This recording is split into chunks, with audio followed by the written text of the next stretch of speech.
Okay, so in looking at the Han Dynasty, what we have, and I put together for you guys, are a bunch of different examples of the artwork. Why are we looking at the artwork of the Han Dynasty? It's because during this time, you see the classical Chinese culture that we know today. It all started from the Han Dynasty. So, first thing we're going to look at is this central watchtower. It's a model. It's not in real scale. It's only about 41 inches tall. This is this dynasty established China's lasting model of imperial order and imposed a new national consciousness that survives today among the Chinese, who still refer to themselves as the Han people. The most important manifestation of Han imperial order was architecture.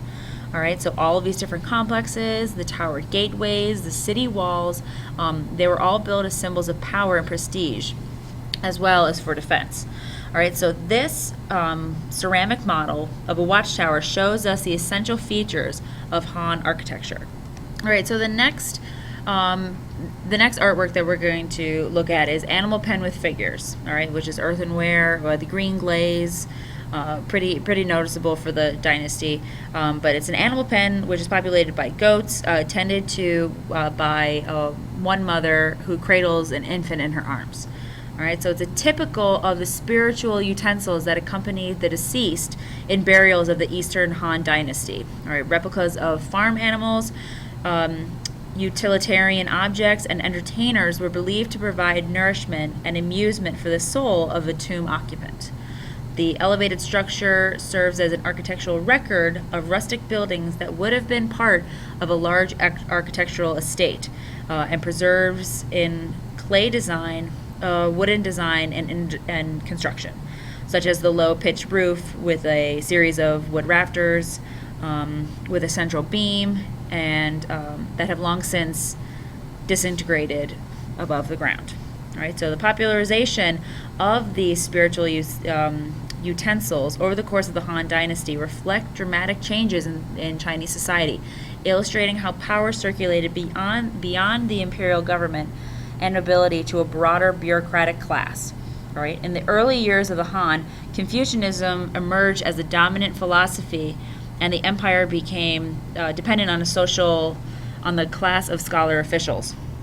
All right, these desired gratifications for themselves and their families in the afterlife, and plentiful clay, fashioned into models ranging from crude earthenware to fine glazed stoneware, was the ideal medium for furnishing the spiritual utensils in burials across the social strata.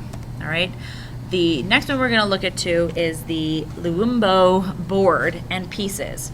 All right, so this square ceramic board and 12 game tiles found in a tomb replicate the popular Han Dynasty pastime game called Liumbo. The exact rules and goals of this game of sixes remain a mystery, but it engaged at least two players across the board, etched with cosmological markings resembling those used for divination. Each player used six sticks and 6 tiles, and it is possible that dice and tallies accumulated in a bowl for each player to keep score were also part of the game. A player tossed the sticks on the board and read their pattern, imitating Taoist divinations practices that were widespread during the Han Dynasty. While some models of the boards found in Han tombs are flat and placed on top of a low dais or table, small feet below elevate this one to a comfortable height for clay models of players sitting or kneeling on opposite sides. The etched line on the surfaces are painted in red. So this just shows you the kind of games that they played, and just some of the outside activities that they participated in. All right, so this next one is female dancer.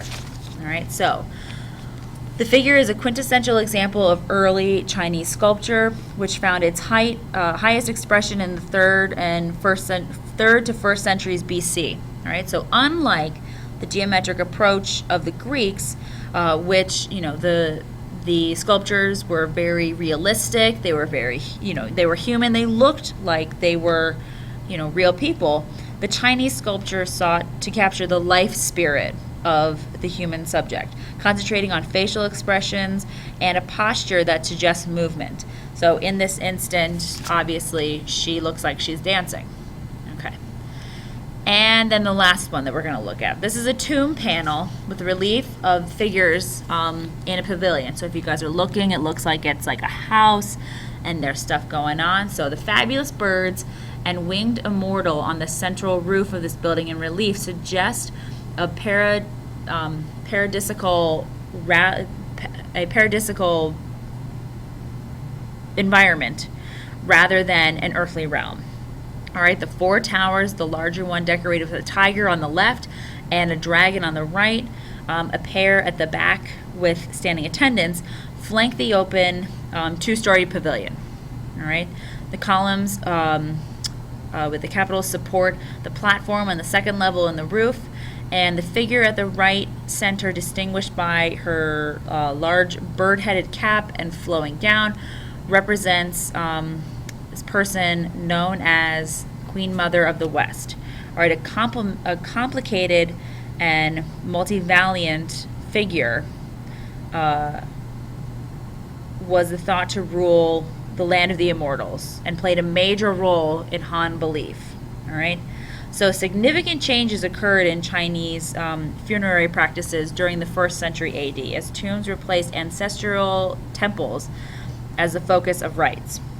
All right, family cemeteries filled with lavish tombs constructed prior to the owner's death became the setting for banquets, musical performances, and display of art.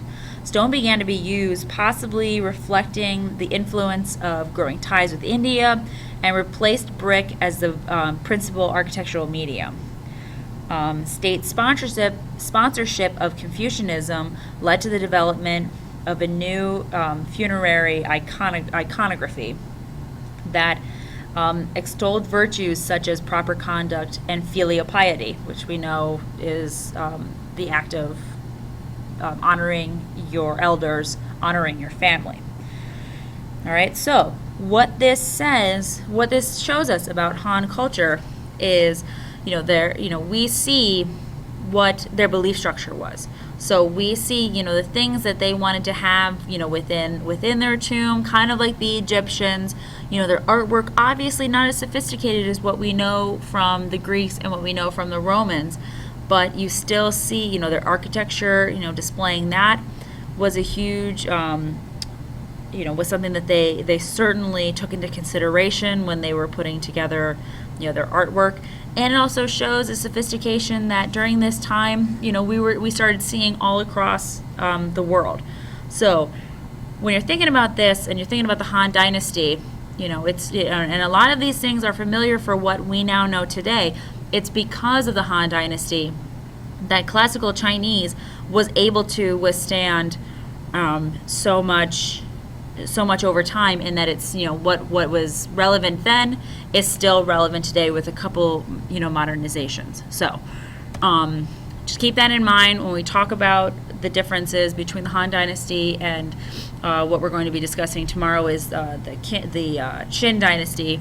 We'll go into this a little more.